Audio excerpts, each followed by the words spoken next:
Girls हमारा topic है अब multi currency option in tally. देखिए मल्टी करेंसी क्या होता है।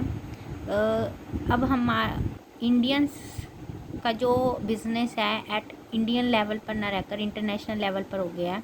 तो इंटरनेशनल लेवल पर होने के कारण जो करेंसी है, जैसे डॉलर में हमें बिज़नेस करना पड़ता है, पाउंड में, येन में जो भी डिफरेंट डिफरेंट नेशंस की डिफरेंट डिफरेंट करेंसी है, उसी में आपको क्या करना पड़ेगा, डीलिंग्स करनी पड़ती है। तो मल्टी करेंसी का मतलब क्या हो गया कि हमारी करेंसी तो हो गई रुपी, जिसमें हम अपना ट्रेड करते हैं। दूसरी करेंसी हो गई डॉलर, जिसमें कि वो ट्रेड करते हैं।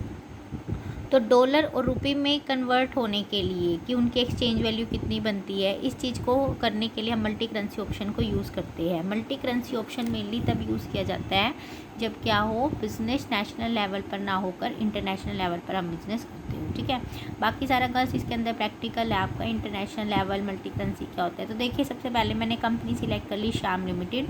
सिलेक्ट कंपनी ऑप्शन में जाकर उसके बाद मैंने आपको एक चीज़ बताई थी कि कोई भी नए फीचर्स हो आपको वो अनेबल करने पड़ते हैं। जैसे कि बजट है वो अनेबल करना होगा, कॉस्ट है वो अनेबल करना था आपको।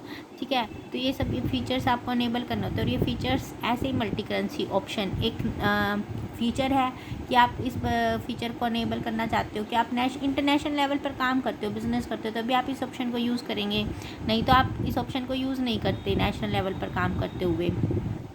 तो इसीलिए एक स्पेशल फीचर्स हो गई। इस फीचर को अनेबल करने के लिए आपको क्या दिवाना पड़ेगा, F11 फीचर्स। ठीक है, F11 फीचर्स किया हमने। उसके बाद कंपनी फीचर आया। इसके बाद यहाँ पर आप जाएंगे अकाउंटिंग फीचर्स में। अकाउंटिंग फीचर्स में गए, उसके बाद आपको क्या करना होता है, ये ऑप्शन जो है आपका अलाउ मल्टी करेंसी, इसको आपको क्या करना होगा, येस। तभी इस ऑप्शन को हम यूज़ कर पाएंगे। अभी तो नहीं था, नो था ये, तो अभी आप इसको येस कर देंगे। ठीक है, सिर्फ इसी ऑप्शन को येस करना है। आपने कंपनी की स्क्रीन को क्या कर लिया, एक्सेप्ट। अब उसके बाद आप क्या करें, एस्केप्स की से बाहर आए। ठीक है, गेटवे ऑफ टैली। इसके बाद आप कहाँ जाएंगे, अकाउंट्स इन्फो में। अकाउंट्स इन्फो में गए, उसके बाद देखिए करेंसी इन्फॉर्मेशन, जो भी आपकी जितने भी नए जो ऑप्शंस आते हैं वो सारे अकाउंट्स इन्फो में आएंगे। तो यहाँ पर एक ऑप्शन दिख रहा है आपको, ये रहा करेंसी वाला। ठीक है, तो यहाँ पर हमें आर प्रेस किया मैंने, करेंसी। फिर उसके बाद करेंसी को क्या करना होता है आपको, क्रिएट। अब देखिए ये कंपनी क्रिएशन की स्क्रीन आ गई। सिंबल में यहाँ पर आप क्या करेंगे, डॉलर। जैसे मान लो हम मतलब कि कहाँ पर हम अपना बिजनेस करते हैं, USA में, तो आप डॉलर को वो करेंगे, डॉलर बनाएंगे सिंबल कि आप डॉलर में कर रहे हैं। तो डॉलर यहाँ पर सिंबल रखने के लिए आपको शिफ्ट के साथ 1 2 3 4 नंबर पे डॉलर का साइन दिया हुआ है, उसको आप शिफ्ट के साथ प्रेस करेंगे तो डॉलर आ जाएगा। इसके बाद इसका फॉर्मल नेम लिखना है। फॉर्मल नेम यानी US डॉलर की, डॉलर कई कंट्रीज़ में काम करता है तो आप यहाँ पर लिख सकते हैं US डॉलर। ठीक है, एंटर प्रेस किया, ये बन गई आपकी एक US डॉलर। इस यानी हमारी इंडियन रुपीज़ तो है ही। तो अब जैसे आप डिस्प्ले में जाकर देखना चाहते हैं तो डिस्प्ले में भी दिख जाएगा। देखो डॉलर का साइन भी आ गया, US डॉलर और इंडियन रुपीज़, तो करेंसी क्रिएट हो चुकी है हमारी। अब एक चीज़ और करनी होती है, करेंसी क्रिएट की हमने, उसके बाद आता है रेट ऑफ एक्सचेंज। करेंसी वाले ऑप्शन में आएगा रेट ऑफ एक्सचेंज। तो रेट ऑफ एक्सचेंज पे गई, आर प्रेस किया। यहाँ पर क्या करना होता है, रेट ऑफ एक्सचेंज में standard rate, selling rate, buying rate, ये 3 ऑप्शन दिखाए हुए हैं। US डॉलर है, स्टैंडर्ड रेट में आप क्या स्टैंडर्ड रेट चलाओ, स्टैंडर्ड रेट है मतलब ये रेट दिखाने होंगे हमें, यहाँ पर दिखाने होंगे कि क्या क्या रेट चले हुए हैं। तो जैसे कि आपको क्या लिखना है, जैसे 100 स्टैंडर्ड रेट फॉर एग्जांपल 100 है, $100, तो 100 प्रेस किया, उसके बाद ओब्लिक, फिर उसके बाद शिफ्ट प्लस डॉलर का साइन आपको प्रेस करना है। ठीक है, फिर एंटर किया, हम सेलिंग रेट पर चले जाते हैं।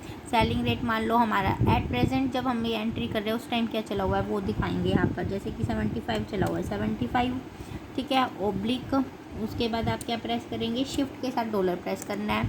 बाइंग रेट क्या चला हुआ है, जैसे 50, ओब्लिक शिफ्ट के साथ डॉलर। ठीक है, ये हमारी एक स्क्रीन बन गई रेट ऑफ एक्सचेंज, जो कि रेट ऑफ एक्सचेंज आगे हमें शो होगी जब हम एंट्री करेंगे कि सेलिंग रेट पर हमने क्या रेट डाली थी, बाइंग रेट पर हमने क्या रेट डाली थी, ये सब इंफॉर्मेशन आ जाती है। हो गया, उसके बाद आपको क्या करना है, ये एक्सेप्ट हो गई स्क्रीन आपकी। ठीक है। अब चलिए हम एंट्री करते हैं, मतलब कि हम थर्ड पार्टी है जो बाहर इंटरनेशनल लेवल पर हम उससे सेलिंग या परचेजिंग का काम करते हैं, तो हम अकाउंटिंग वाउचर्स में जाएंगे। अकाउंटिंग वाउचर्स में हम गए, उसके बाद सेल, ठीक है।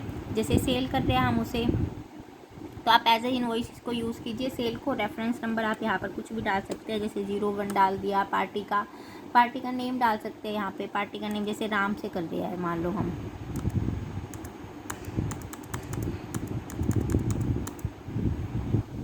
ठीक है। पर्टिकुलर्स यहाँ पर आप एक सेल अकाउंट बना लो अपना। सेल किस में जाता है? सेल अकाउंट में जाता है सेल, तो सेल जाएगा सेल अकाउंट में।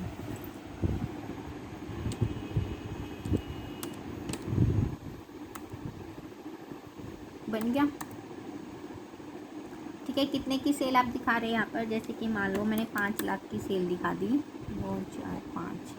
उसके बाद आपको साथ ही साथ यहाँ पर डॉलर प्रेस करना होगा, ठीक है। 5 लाख डॉलर, क्योंकि हम इंटरनेशनल लेवल पर काम कर रहे हैं ना, तो 5 लाख डॉलर की सेल दिखाई, एंटर प्रेस किया, देखिए ये आ गया forex amount 5 lakh dollar, rate of exchange, buying rate और सेलिंग रेट। सेलिंग रेट हमने $75 ली हुई थी और बाइंग रेट $50 थी, तो वैल्यू आ गई 3,75,000, 3 करोड़ समथिंग आ गई, ठीक है। कि इतने के इक्वल हो जाएगा वो, ये तो ये सेल हो गया हमारा।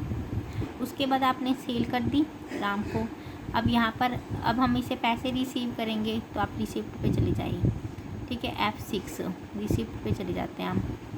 रिसिप्ट पे चले गए, ये देखिए, तो रिसिप्ट पे आपने दिखा दी, हमने सेल की थी इसको, क्रेडिट अमाउंट पहले की एंट्री थी शायद। अब आपको इसको रिसिप्ट करनी पड़ेगी, अगर आप इससे वो ले लेते हैं तो। ये रिसिप्ट की भी एंट्री इन्होंने दिखा रखी है,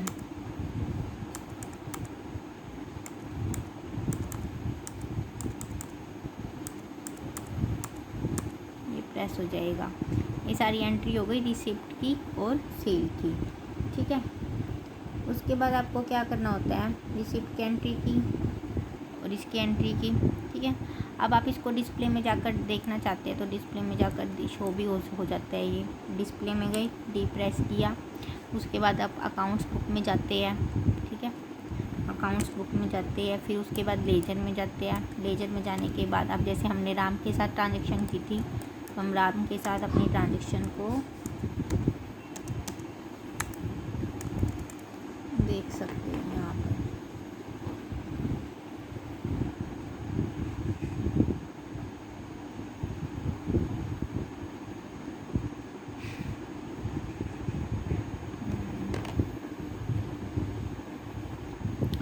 अकाउंटिंग वाउचर, एक चीज़ और आप यहाँ पर कर सकते हैं, फॉरेक्स गेन या वो, उसकी एंट्री आ जाएगी। श्याम लिमिटेड बनाया था ना हमने, वाउचर्स में गए थे हम, रिसिप्ट में। रिसिप्ट में आपको क्या मिलेगा? कैश मिलेगा, ठीक है ना। कैश, बैंक का अकाउंट बना लेते हैं, तो डेबिट बैंक और क्रेडिट किससे मिला? जिसे राम को किया था हमने, हाँ, ठीक है। इसको दोबारा से करके देखते हैं।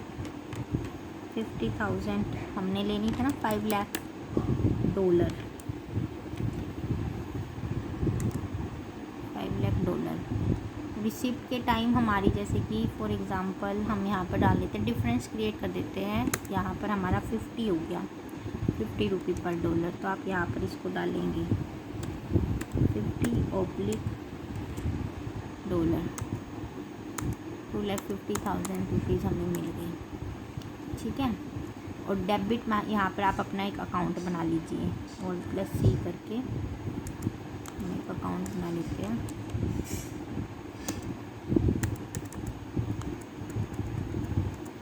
क्रेडिट हो गया ये हमारा, ये ट्रांजेक्शन्स हमारी। इसके बाद आप इसको डिस्प्ले में जाके देखिए एक बार, डिस्प्ले, फिर फॉरेक्स गेन वाला वाउचर टाइम में बनाना पड़ेगा। अकाउंट बुक, उसके बाद जाएंगे लेजर, लेजर भी किसके जाएंगे? राम, एंट्री शो नहीं कर रही है। Display, accounts book, ledger. एक इन्फॉर्मेशन और अगर हम करते हैं, अकाउंट्स इन्फो में जाके एक आता है वाउचर टाइप, जो कि आपका नेक्स्ट टॉपिक शुरू हो जाता है इसमें। इसको आप ऑल्टर कर सकते हैं और यहाँ पर जर्नल में आपका फॉरेक्स गेन या लॉस आप यहाँ पर बनाएंगे, फॉरेक्स गेन या फिर लॉस। फॉरेक्स गेन,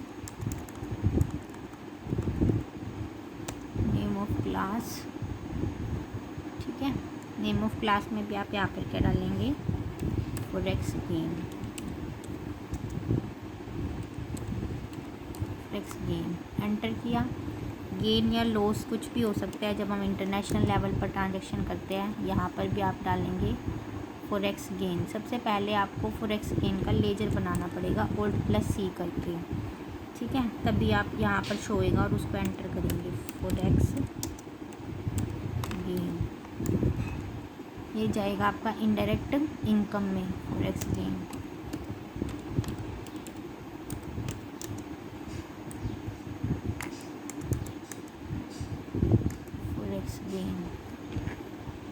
उसके बाद दोबारा से आप एक फॉरेक्स लॉस का भी बना लीजिए साथ के साथ जर्नल में जाकर।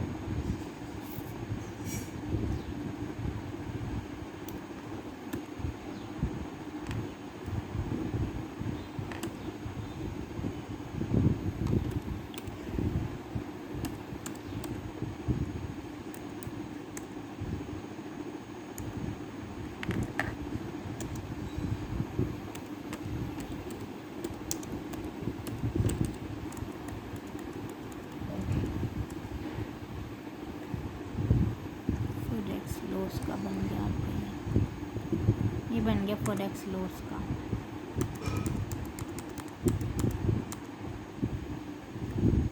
फॉरेक्स गेन, फॉरेक्स लॉस, ठीक है। ये दोनों अकाउंट बनाने होते हैं हमें, तो ये आप बनाएंगे कहाँ पर, अकाउंट्स इन्फो, फिर वाउचर टाइप और फॉरेक्स गेन या लॉस। उसके बाद आपको क्या करना होता है, वो सारी इन्फॉर्मेशन आपको दिख जाएगी जो भी हमने एंट्री की है। प्रॉफिट एंड लॉस अकाउंट भी जाकर देख सकते हैं। दूसरा आप देख सकते हैं बैलेंस शीट में भी दिखा देता है।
शिफ्ट के साथ प्रेस करना होता है।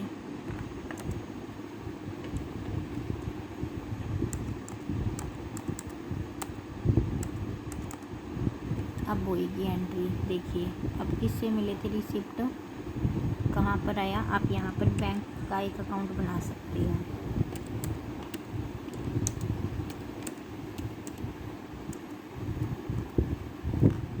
बैंक का अकाउंट जाएगा बैंक में।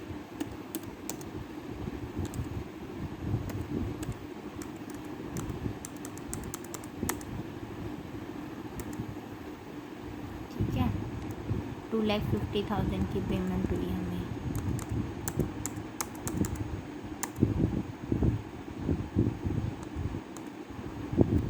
ये वाली हो गई कंप्लीट। अब इसको आप डिस्प्ले में जाके देख सकते हैं। अकाउंट्स बुक, इस पर जाएंगे लेजर, और लेजर में भी किस पे जाएंगे, राम रिसिप्ट हुई 2,50,000 की, ठीक है। और दूसरा हम जा सकते हैं एक्सिस बैंक। एक्सिस बैंक में भी आ गया 2,50,000 की हमें राम से रिसिप्ट हो गई। फॉरेक्स गेन की भी एंट्री हमें वहाँ पर करनी पड़ेगी। तो ये प्रोसीजर रहेगा बस इसका करने का, ठीक है। आप इसको statements of accounts, account book, day book से भी हम देख सकते हैं। रिसिप्ट हुई हमें राम से 2,50,000 की। अकाउंट बुक से आप जाकर देख सकते हैं लेजर के थ्रू। फॉरेक्स गेन से राम से। तो ये इतना सही टॉपिक है आपका कि बस आपको वाउचर में एंट्री करनी है जिस भी पार्टी से आप डीलिंग करते हैं। फॉरेक्स गेन और लॉस का जर्नल आप एक लेजर क्रिएट करना है। और दूसरी चीज़ आपको क्या करनी है, जो भी वाउचर्स में एंट्री करनी है, किसी से कुछ भी परचेज़ किया, सेल किया। मल्टी करेंसी का मतलब क्या हो गया, आप बाहर वाली इंटरनेशनल कंपनी के साथ या किसी पर्सन के साथ आप क्या करते हैं, डील करते हैं, ठीक है गर्ल्स। कोई डाउट्स है तो पूछ सकते लेना आप।